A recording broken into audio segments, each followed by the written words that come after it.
Hey everybody out there in the YouTube universe, this is Mr. Movie, and in today's video I'm going to tell you why Reign of Fire is in my collection. Reign of Fire came out in 2002 to mixed reviews, did okay at the box office, but in my opinion this is the best live action dragon movie ever made. The effects are amazing. The CGI is amazing, and to think that it was done in 2002 is crazy. It's so well done. It looks so realistic. And what's cool about this movie that's different than other movies is dragons are usually in medieval times and in the past or in different realities. This takes place on Earth in 2002, and well, the beginning is in 2002. The main part of it, the dystopian, Earth is all wrecked thing, takes place in 2020 actually, which is funny. They must have known something, seeing how 2020 was. But so I don't know. They must have had some information, but it wasn't dragons. It was just everything else. But the dragons look realistic, and having them in a realistic modern setting is something unique, and it's really cool. And like I said, the CGI is amazing. The most realistic dragons you could see on film. Yeah, it's the best dragon movie to me. But narrowing that, the best live action dragon, so we put all animation out of the picture. This movie is directed by Rob Bowman, who's, you probably don't know. The other movie that you might know is Elektra, the Daredevil spinoff, which we won't talk about because it's not in there, and it's not in there for a reason. But he's also known for Star Trek The Next Generation and The X-Files. So he's one of the, which are great shows. He's one of those TV guys that did a couple of movies, and this is his good movie. It stars Christian Bale, who plays Quinn, Matthew McConaughey, who plays Van Zandt, and Gerard Butler, who plays Creedy. If you've seen other videos of mine, what I like to do is take a movie that has one or more really popular actors and talk about a movie that they're in that most people might not know. You know all their big movies. You know Christian Bale and Matthew McConaughey, Gerard Butler. You know their big movies, but you don't know their smaller movies maybe. And this is one of them, and it's an amazing movie, and that's why it's in the collection. They play really well off each other. Their characters are really, really great. They're very different. The action in this movie is great, and the story is really cool. The whole mythos of the dragons. As I said, it was it's set in 2020, which is fitting. But what happens in the 2002 is the present, obviously, in the time it was made. And what happens is the character Quinn, he's a little kid. This is Christian Bale's character. He's a little kid, and his mother runs a construction site, and they're digging into the ground to build, and they have to tunnel out the earth, and to make where they can build the foundation and stuff.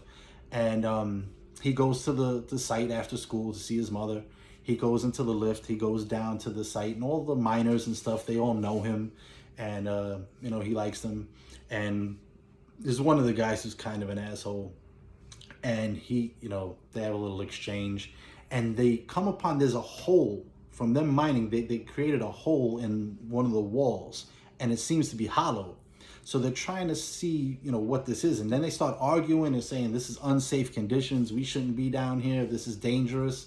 And the hole is small. So the guy who's kind of a dick, he says, let's send Quinn in. He could fit. Let's see what he sees. So he's adventurous. He's a little kid. He goes in to see what it is. And he sees this like wall that's weird. He touches it, and it's scaly. He's like, what is this? And then he looks to the side, and he sees a giant eye open up, and he freaks out, and it shoots something into his eyes, and he gets blind. His eyes get all red, and he's freaking out. He comes out of the hole, and they're like, what's wrong with you? And he's like, I don't know, whatever. I don't know what I saw. And then they go to investigate it, and then a big explosion of fire happens, and the guy who went in gets fried. So everybody starts just taking off because they don't know what it is. Quinn's mother grabs him. They get in the lift and they go up. As they're going up, you see this huge dragon climbing up the shaft after them with fire coming up. And then when it gets to the top and, there's all this explosion and craziness, the dragon flies off and Quinn opens his eyes, he looks, and his mother's dead. Right from that point, you start seeing history being told to get to 2020, where it's newspaper clippings, and they talk about, is this the end of the world? Why dragons? What's going on? And all the militaries are trying to kill the dragons, and they're just making it better for them because in the mythology of this, dragons live off ash, destruction. They burn things and they consume the ash, and that's what sustains them. So nuclear weapons just makes it worse, and it fries the earth. So they hurt themselves more than they hurt the dragons. And you come to find out that the way it works, the big one that came out is the male, and there's only one of them. The rest of them are all females. So they kind of reproduce like fish, where the one male comes and seeds all the females. That's why the male is the biggest, and then there's a bunch of females who are smaller. But the one that attacked Quinn and his mother is the male. He's the main one. And you also find out that they destroyed the dinosaurs.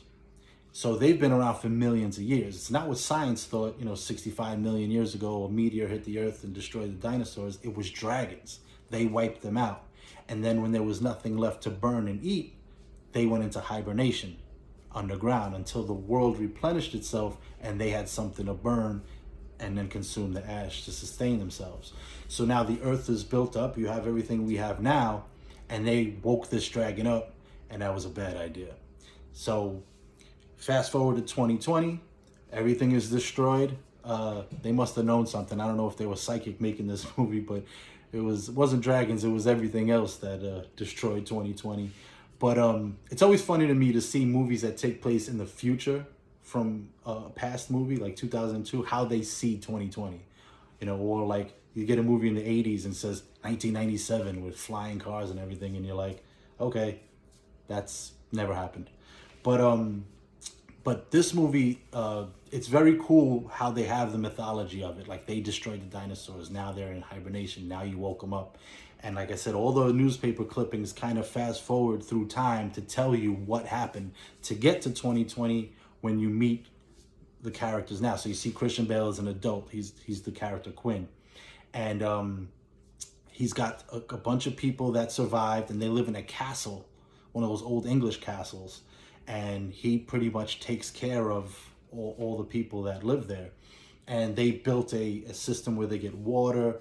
And then they also have a garden outside where they're growing, tomatoes and different types of food. But they hardly go out because if they're afraid of the dragons. If the dragons see them, they're going to kill them. Also, they don't want them to know about the garden because they'll burn it and then they have nothing to eat. Now they're waiting and waiting and waiting till the harvest comes. But some of them have kids and they can't wait. So they go out to try to harvest, and the dragon shows up and just burns the crops and tries to kill them. Christian Bale shows up in one of those suits that are fireproof, and he saves some of them, but some of them die, and they die out of stupidity for not waiting. You meet his best friend, who's Creedy. That's Gerard Butler's character, and you could tell they're good friends. And then he has a little kid that you come to find out he saved, going on the way to the castle, and that little kid is sort of like his son now. He took him in. Okay, so now what happens is they're in the castle, and they're just kind of waiting it out, and out of the blue they start hearing like noises, and they look outside, and they got some rifles and stuff, but they see like this military caravan come with tanks and all kinds of things, and they look at it and they're like, oh, they think they're marauders because they've encountered them before. You always see in these future movies people who just try to take other people's stuff, and they call them marauders. So they're like, oh, what are these, marauders? And then they look and they see the American flag and they go, oh no, worse than marauders, they're Americans. So they pull right up, and he's first introduced to Van Zandt, who is Matthew McConaughey's character. Bald, these guys, they're all Marines. And that's another thing they mentioned. He goes, oh, these guys look like rogue Marines. And he's like, remember them? He said they killed a lot of dragons in their time, but they destroyed the earth. So you get a little bit more of the mythology of what happened. So he comes out of the tank. He's bald. He's got a cigar, rough-looking tattoos and everything. And the Christian Bale character comes out to meet him and talk to him. And he says, look, you know, we need a place to stay. We need shelter. And he's like, who are you guys? He's like, you know, we're dragon killers. And they're like, yeah. Christian Bale's like, sure, you're dragon killers. And Van Zandt shows him a dragon tooth. And he says to him, I killed my first one in Coffeyville, Kansas. And he tells him the story of it. And he basically says the way to kill them is just at the time of dusk, because they could see really good in the day and they could see even better at night, the dragons. But at the failing light, their eyes are a little messed up and you can catch them off guard and kill them. So, you know, he doesn't believe what he's saying. He goes, you know, I don't really buy what you're saying, but, you know, I'll let you in. He takes a chance because he's kind of at the end of his rope. You know what I mean? They need help. So the tanks come in, the jeeps come in, and Creedy is saying to him, what are you letting these guys in for? And he was like, you know, what, do you believe them? And he goes, I do. You didn't look into his eyes and see how serious he was. I believe him. And then all of a sudden a helicopter flies and nothing has been in the air for 20 years. Everything has been destroyed. These guys have a helicopter. So he goes, you know, maybe they have something here. Maybe they do kill dragons. And you're introduced to a female character who works with Van Zandt, and she has a team of guys that are called archangels. And what they do is they jump out of the helicopter, they skydive out of the helicopter, and they throw nets on the dragons to mess up their wings. And when they do that and they start falling to the ground, they have somebody down there with a huge harpoon-like thing that shoots up, goes right through the dragon. They hit the floor, dead. That's how they basically do it, and they don't have a good survival rate. So he explains to them that's how we kill dragons. So they start having a discussion, and he's like, have you ever? He's like, the one that attacked you guys before. He's like, that was a big one, the male. He was like, do you know that was the male? And you know, Quinn is like, I don't stop to look at the plumbing when I'm running for my life. And he was like, well, he's like, we traced these ancestry of these creatures, and we found that there's only one male. He's like, and then he tells him the whole fish thing and how they reproduce. He's like, you only seen one because there is only one. He's like, we kill him, we kill the species, because then they have no way to reproduce. So that's why they came to England, because they found out this is where it started. This is where the male lives. If we get him, mission accomplished, we could start rebuilding. And Quinn doesn't, you know, he doesn't really buy it. But they do say, do you know how they breathe the fire? It's two chemicals from two different glands that hit each other and form napalm. And that's how it happened. He goes, yeah, we had a chemical engineer who was here. He died. That was his theory. So he starts saying, okay, these guys do know a lot about this. So maybe I should trust their word and, you know, think about, you know, helping them and working with them. So they see one is coming. And they set it up. The way they also have to do it is they have guys on motorcycles that put these things in the ground that they form like a location grid, and they can see where it's coming from and they can track it. So they set it up, but one of them gets hit by the dragon, falls off his motorcycle dead, and the last tracking thing is not up. So Quinn gets on a horse, he goes and he puts it in, and then boom, they take down the dragon. So he starts trusting them, but they also start trusting him because he was willing to risk his life to take this dragon down. So now the plan is, we're going to go to London. because he says to him, he goes, we're going to London to take down the big dragon. And Quinn goes, good luck. London's that way. You know, but because he doesn't want to go back, because remember, he saw the first one. It's the one that killed his mother. He's kind of terrified of the thing. Then Van Zandt like, look, we can't, if you're scared, whatever, we can't have this. We're going to take your 5 best men and we're going to go. And they get into a fist fight. And he goes, come on, we're going. He takes some of the men, they go. When they're on their way, they encounter the big dragon, and he fries a lot of them. Hardly any of them survive. Van Zandt survives, the girl survives. They go back, and they're like, look, you were right. We need you. We're going to go to London. So the 3 of them go. Van Zandt, Quinn, and the female character. They all get in a helicopter and they go, and their plan is to kill the big dragon. They have these arrows that are almost like rocket-propelled grenades. You shoot the arrow off a crossbow, the tip is explosive, and their idea is to get up close. When a dragon only opens its mouth when it's about to breathe fire. When it opens its mouth, boom, hit him with the arrow, blow him up, and that's it. That's their plan. So they get to London. Quinn knows his way around. They have a plan. Van Zandt is going to jump out and try to distract him. And then what happens is, as he's doing that, the Quinn and the girl, they go to the other side. So when he's distracted, the dragon is kind of following Van Zandt. He climbs up to this big tower. And he's got an axe in his hand, and it's a sick scene. He just he knows he's dead, but he knows he has to distract them long enough for them to get in position. So he jumps off the thing with the axe to try to kill the dragon. Gets him and eats him. But then the dragon goes on the ground, and he's looking to find the other 2. And they're running across. When they run across, he drops the arrow. So he's like, oh, now we're screwed. There's nothing we could do. The girl comes out with a machine gun, and she just runs across the courtyard shooting at the dragon so he can go get the arrow. She gets hurt. Her leg gets hit, whatever. Quinn gets the arrow, puts it on the crossbow, and he's faced off with the dragon. And the dragon's like he's ready to get him. And he waits, and he waits, and he waits. And finally, the dragon opens his mouth, shoots the arrow right into his mouth to where you see the glands opening up. Boom! Blows up the dragon. Dragon's dead. Really cool. Then they go back to the castle, and you see that they set up a tower. And the young kid comes, and he tells him, hey, Quinn, we got a message. And he was like, what are they saying? He goes, I don't know, it's in French. He goes, I'm terrible in French, but keep them on the line.